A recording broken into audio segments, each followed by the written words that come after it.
Bienvenue sur ma chaîne Info Farah. Dans cette vidéo, je vais vous parler pour la retraite du salarié, ça veut dire surtout les enfants du salarié. Comment ces enfants sont-ils pris en compte pour la retraite du salarié? Ça veut dire, je vais expliquer comment les enfants sont-ils pris en compte pour la retraite du salarié. Toutes les informations nécessaires se trouvent sur le site officiel de l'administration française, c'est-à-dire le service public français, dans un article vérifié le 3 juillet 2023 par la direction de l'information légale administrative. Donc, si vous êtes salarié et avez des enfants, vos enfants vous donnent droit à certains avantages. Donc, ces avantages sont de cet article vous présente les différents dispositifs. Donc, je vais vous mettre le lien de cet article pour plus d'informations.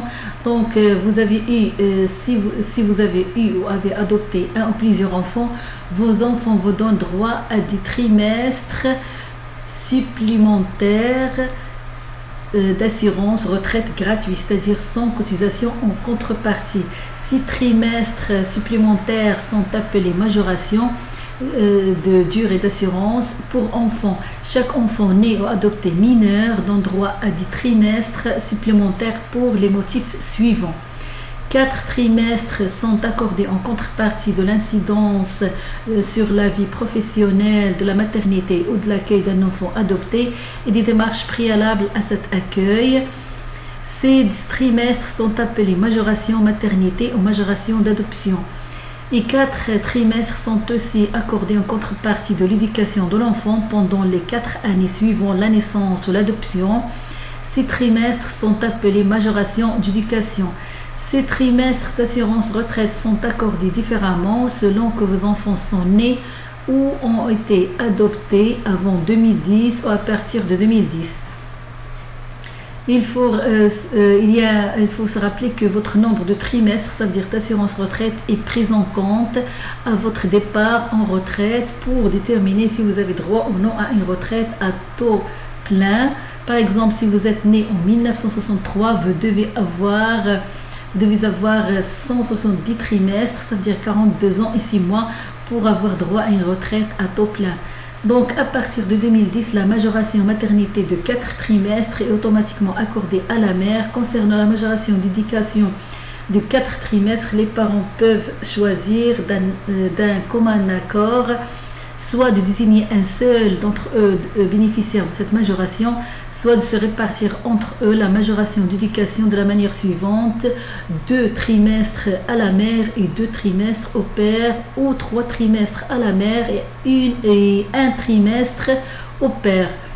Les parents doivent faire connaître leur choix au moyen du formulaire CERFA numéro 51767 auprès de leur caisse d'assurance retraite et de la santé au travail, ça veut dire la CARSAT, dans les 6 mois suivants au 4e anniversaire de la naissance de l'enfant ou de son adoption. Donc, il y a un lien où vous pouvez faire cette demande. Je vais mettre le lien de cet article. En cas de désaccord exprimé par l'un ou l'autre des parents dans les 6 mois suivant le 4e anniversaire de la naissance de l'enfant ou de son adoption, la majoration d'éducation est attribuée à celui des parents qui prouve avoir assumé à titre principal l'éducation de l'enfant pendant la période la plus longue. En l'absence de preuves, 2 trimestres de majoration d'éducation sont attribués à chaque parent. Si les parents n'expriment aucun choix dans les 6 mois suivant le 4e anniversaire de la naissance de l'enfant ou de son adoption, la majoration d'éducation est automatiquement accordée à la mère. Lorsque les 2 parents sont de même sexe, la majoration est partagée par moitié entre eux. L'attribution de la majoration d'éducation ne peut pas être modifiée. Il peut toutefois l'être en cas de décès d'un parent avant la majorité de l'enfant. Dans ce cas, les trimestres sont attribués au parent survivant qui a effectivement élevé l'enfant. Il faut noter que la majoration d'éducation peut être accordée à une tierce personne à qui l'enfant a été confié par jugement ou qui a bénéficié d'une délégation totale de l'autorité parentale ou qui a été désigné tuteur et qui a effectivement assumé l'éducation de l'enfant pendant 4 ans à partir de cette décision. Concernant la majoration d'adoption de 4 trimestres, les parents peuvent choisir d'un commun accord soit de désigner un seul d'entre eux bénéficiaire de cette majoration, soit de se répartir entre eux la majoration d'adoption de la manière suivante: 2 trimestres à la mère et 2 trimestres au père, ou 3 trimestres à la mère et 1 trimestre au père.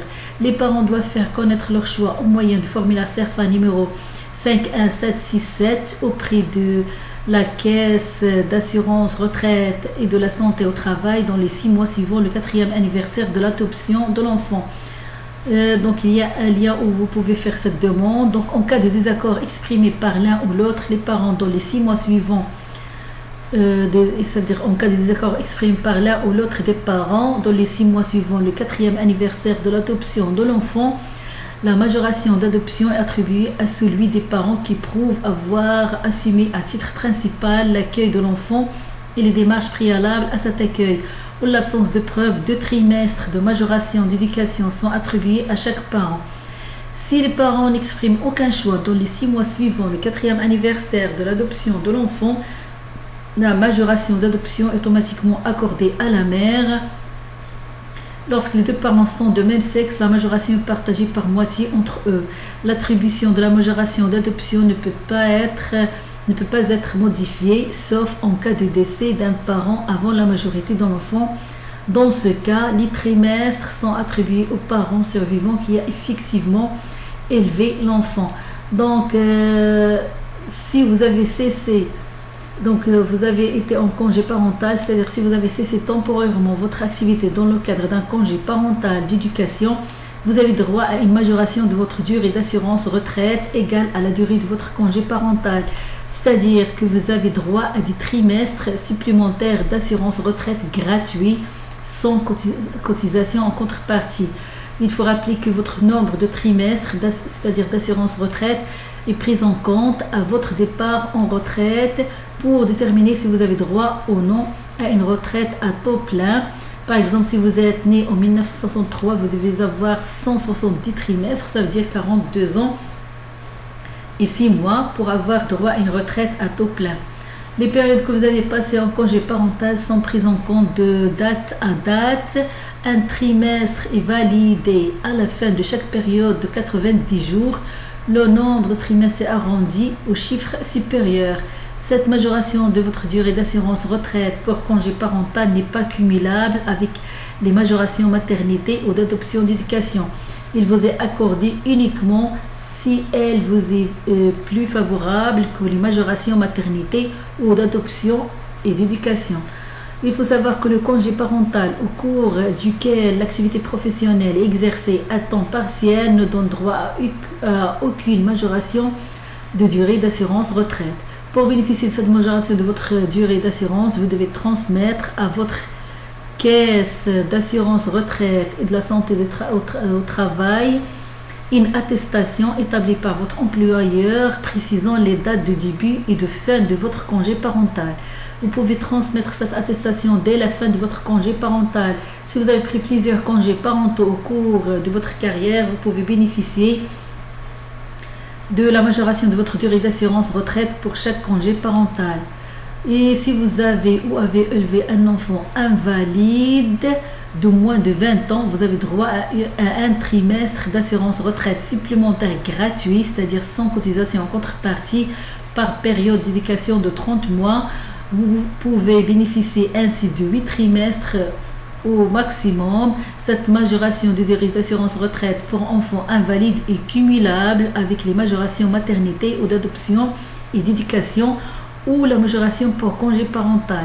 Il faut savoir que votre nombre de trimestres, ça veut dire d'assurance retraite, est pris en compte à votre départ en retraite pour déterminer si vous avez droit ou non à une retraite à taux plein. C'est-à-dire par exemple si vous êtes né en 1963, vous devez avoir 170 trimestres, ça veut dire 42 ans et 6 mois pour avoir droit à une retraite à taux plein.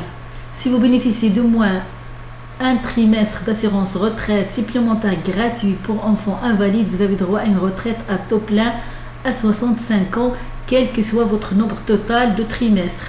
Vous avez également droit à une retraite à taux plein à 65 ans, quel que soit votre nombre total de trimestre si vous avez apporté une aide effective à votre enfant bénéficiaire des aides humaines de la PCH pendant au moins 30 mois consécutifs en tant que salarié ou aidant familial.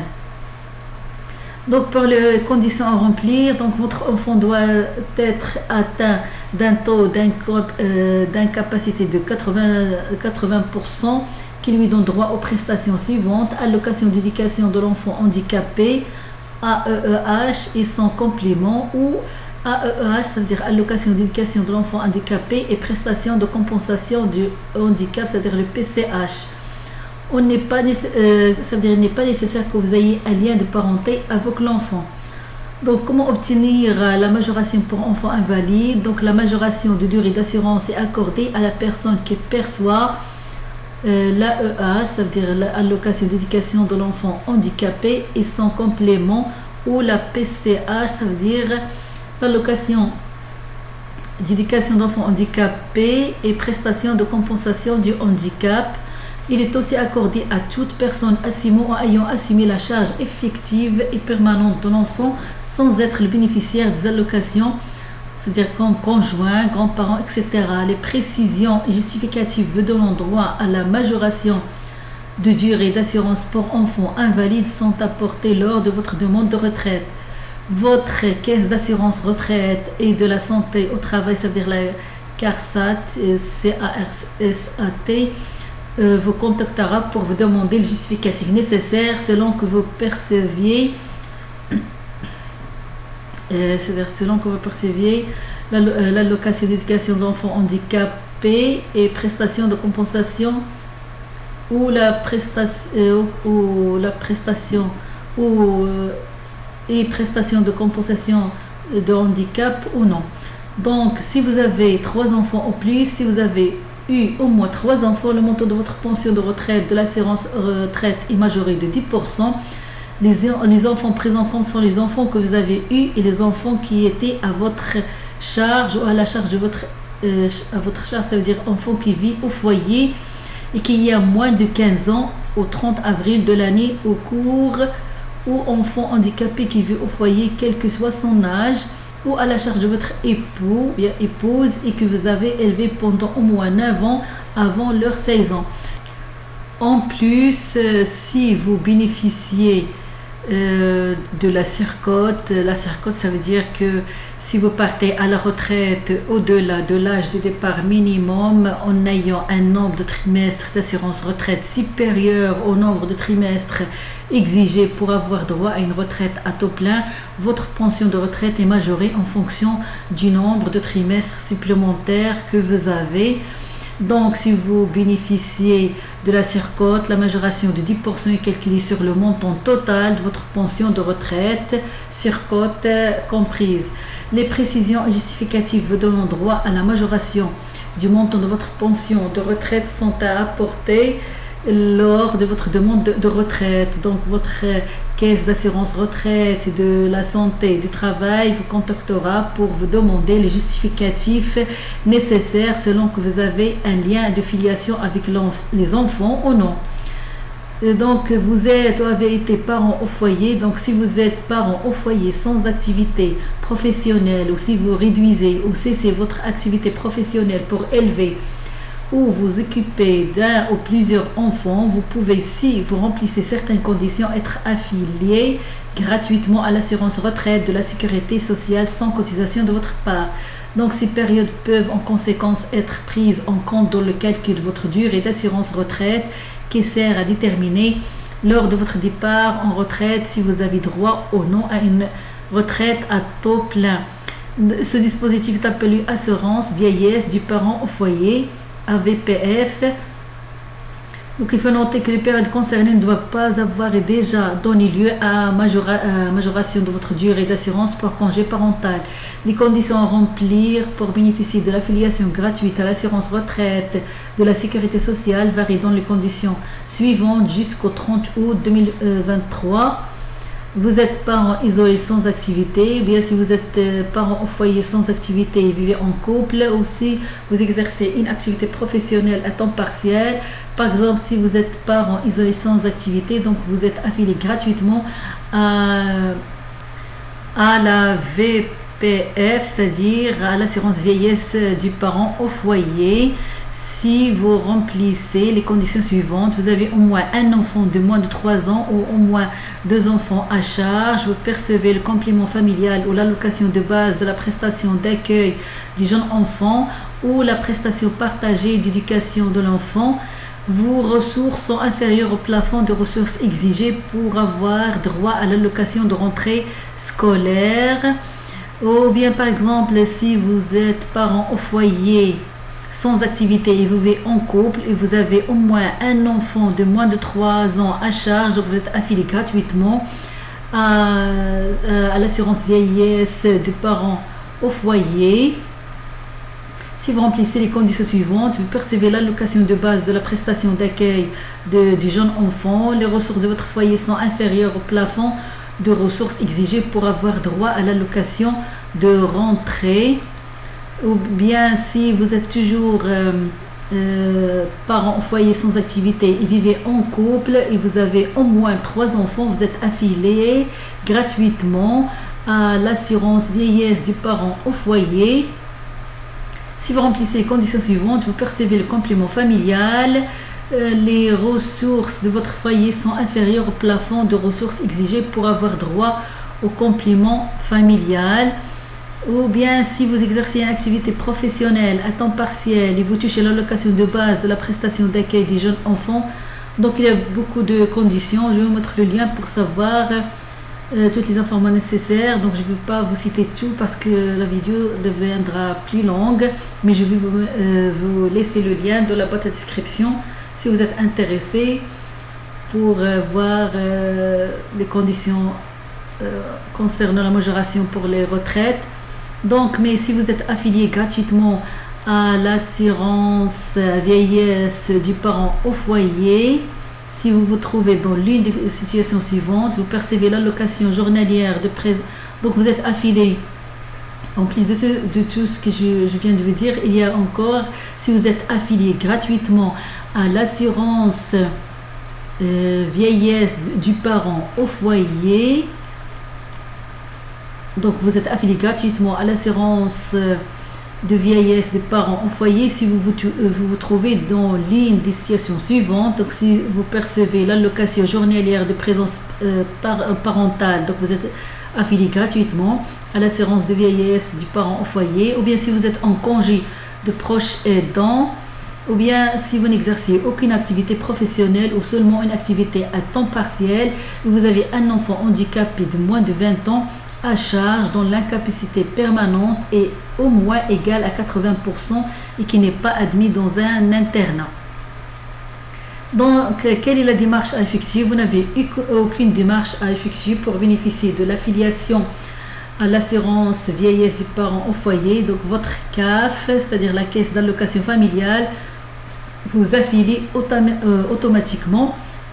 Toutefois, si vous êtes en congé de proche aidant et ne percevez pas l'allocation de proche aidant, vous devez demander à votre CAF le formulaire à compléter. Donc, c'est toutes les informations nécessaires si vous êtes intéressé à connaître est-ce que les enfants sont-ils pris en charge, est-ce que les enfants sont-ils pris en compte, ça veut dire comment les enfants sont-ils pris en compte pour la retraite du salarié. Donc, toutes les informations nécessaires et toutes les situations que je veux, différents dispositifs à connaître, je vous ai expliqué tout ça à partir de l'article qui se trouve sur le site officiel de l'administration française intitulé Comment les enfants sont-ils pris en compte pour la retraite du salarié. Donc si vous êtes salarié, vous devez connaître toutes ces choses pour savoir est-ce que dans quel dispositif vous pouvez demander vous trouvez pour avoir des trimestres supplémentaires d'assurance retraite gratuit, ou bien vous devez lire ça, peut-être vous vous trouvez dans l'une des situations que je viens de citer. Mais si vous êtes intéressé par cette vidéo, n'oubliez pas de la liker et merci pour votre soutien et je vous dis à la prochaine vidéo.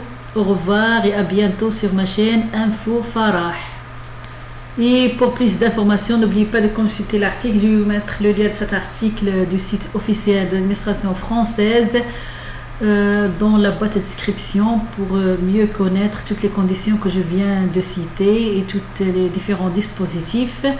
Si vous êtes salarié et vous avez des enfants, ainsi je vous dis au revoir pour la prochaine vidéo.